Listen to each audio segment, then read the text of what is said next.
Hey folks, Kevin Inoue here once again from PewTube and Fight Designer LLC. Sorry for the break there, missed a week or so. It's been kind of crazy with the whole end of semester stuff. But I got some goodies to make it up for you, hopefully. I just got back from the Allegheny Alley Fight regional workshop. It's a SAFD sanctioned stage combat workshop just south of Pittsburgh. I think this was their 5th annual workshop there, and my first time there since I just moved to the region. But got to reconnect with some folks I hadn't seen in a long time, some good friends in the world of stage combat. And I've still got a car full of stuff I got to unpack and clean and all, so I'll probably have some videos on cleaning and maintenance of some blank firing props, since I've got a bunch of that stuff to deal with now. And some stuff to share from some of the classes. We had sort of a co-taught 3-person class with myself and Darrell Rushton and Michael Johnson, MJ. As sort of a 2-part class in the afternoon with a final shootout at the end. So I thought what I'd do for today is I would actually share with you a little of somebody else's wisdom for a change. So my buddy Darrell, or Rushtar, as some of you might know him, he's probably one of the most prolific of the instructors of the SAFD Theatrical Firearms Safety course. He's been doing this a lot. And I really wanted to kind of pick his brain a little bit. So I managed to corner him for a brief interview between some of the workshop classes and things. So I want to share that with you, and then hopefully sometime in the coming weeks we'll have maybe an interview with MJ and some other folks via FaceTime, because I couldn't nail him down, or Skype. But I'll share this interview, and then coming up in the next couple of weeks we'll also have our little shootout scene from that, and kind of a breakdown of what worked and what didn't in the props and in the staging of that, and some other goodies coming up. So don't forget to check in, like, subscribe, comment, share, all that good stuff. And in the meantime, here we are with yesterday's talk with Darrell.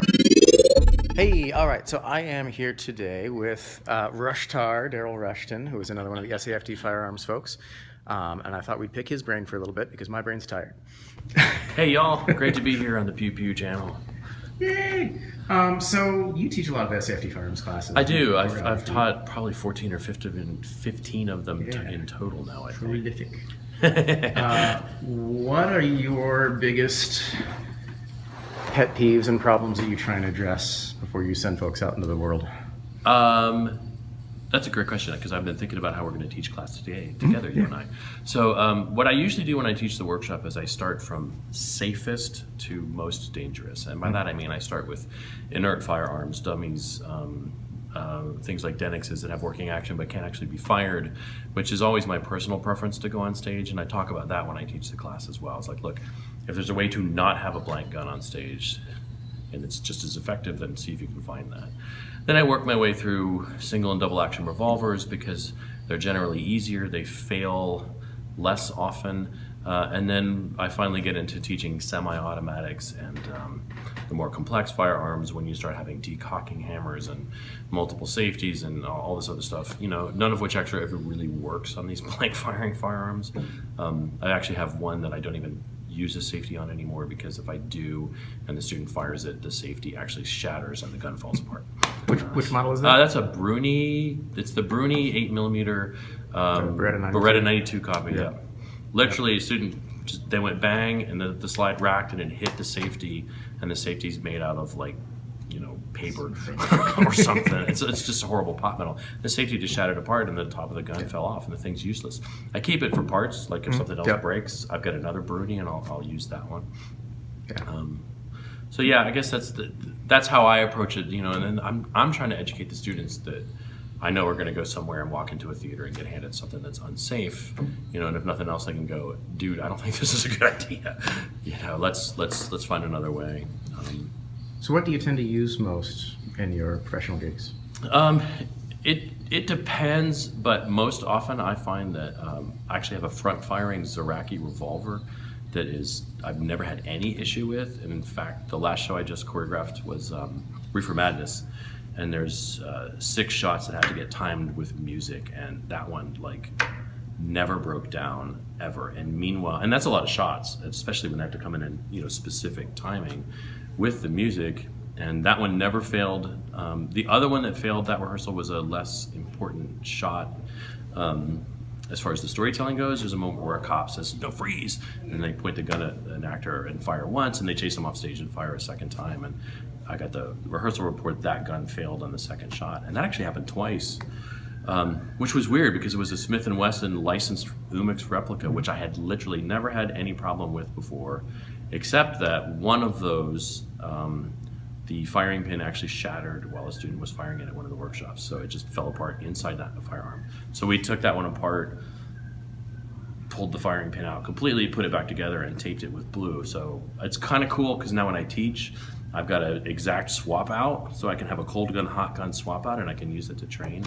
And in fact, in this show, there's multiple times where the lead character brandishes his firearms. He pulls that out of his holster, and we had the replica like every minute that we could possibly have on stage, and my assistant stage manager had hers holstered. So, and we looked for like any moment, like even in the middle of one of the songs, he had the fake one right before he had to shoot. So we start that scene, he's got the fake, he sneaks his way up stage and like hands it off through a curtain and gets the new one from the stage manager. So it was great. And the stage manager I worked with was wonderful. Her name was Abby. And the assistant was one of my students named Sarah.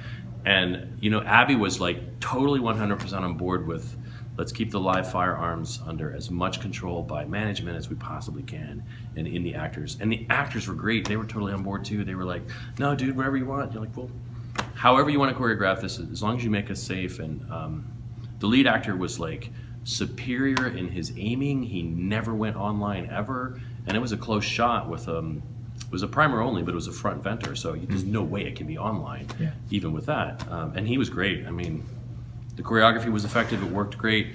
The actor sold it every night, so I was really happy with how that one turned out. So do you end up using mostly primer only, or half load, or full load? It depends. In that theater, for that show, primer only was the most effective. Yeah. We did Reefer Madness, which, as you well know, shameless plug here, Kevin rented me the guns for. I tried desperately to talk the director, who's also the artistic director. I tried desperately to talk her out of using live fire because there's like 30 shots in this show. And by the end of the show, people are like, I can't hear anymore. And I was like, look, can't we sound effect some of these? And she's like, no, it has to be live shots. And I just couldn't talk her out of it. So I went with primer only on stage and half loads off stage for that one. We found that the primer only off stage weren't allowed, they weren't as effective. Yeah, they were too muffled. And then I ran into a problem that they're making these new primer onlys that are, they look like star the crimps. plastic caps. Yeah, they got the plastic inserts in them, but you can't tell the difference in the box. Yeah. So, but they drill a hole in it. That's the only way you can tell the difference. Is the primer only have like a little hole drilled in the plastic, and they're like. So I had a box that we were using for the show, and they ran out. So I gave them a second box and we switched from. I usually use the 38Rs primer only. They're just an open brass. Right. And so we switched to the star And one. get those from Western Stage Props? At Western Stage Props is what I got. And where do those others come from? The other ones came from blankgunsdepot.com. Cool. And I love Blank Guns Depot. They're really great, except for this. And I don't think they'd even experienced them before because they were kind of new to them. I forget who makes the blanks. Yeah, but anyway. Well, I'm interested because one of my Zeraki revolvers won't work with crimp blanks. They won't really fit. I'll show you this afternoon. So we should try the Star. We should try these new ones in yours and see how they are. I'd be curious to see how that works. But anyway, they tried them one night and they were like, the rehearsal report came back. We can't hear these at all. So we actually had to switch to half loads midway through the run. Yep. And I was like, look, we got to test these out and we got to make sure all the actors are aware because we're like, we're doubling the amount of sound on them. Yeah. So I checked with the director and I checked with the stage manager and the actors were comfortable with it. So it was louder than I would have liked. Because it was like the music was at this level and then the gunshot was up at this level, whereas with the primers before it was all at the same level and it was much more effective. Right. So again, my preference is the ones that are the open brass. Yeah. And to me, they're like just loud enough on stage. Yeah. Especially in a show that's got music that you've got to hear people singing over, and What about the 22 Acorns? I like the 22 Acorns. I don't usually use them when I'm teaching the class. I use the 22 Longs for the single action revolvers, but those sound good. The one thing I hate using ever, honestly, is actual starter pistols.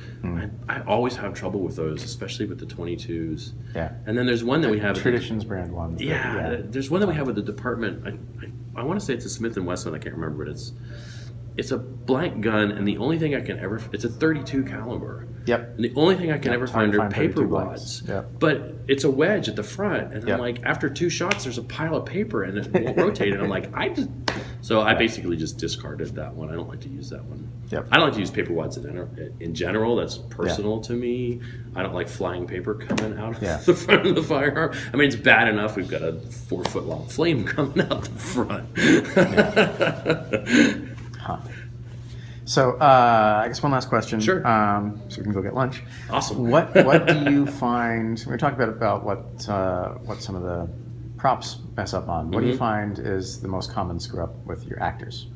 As far as props go? As far as like gun handling or things like that. What goes wrong most often for user error?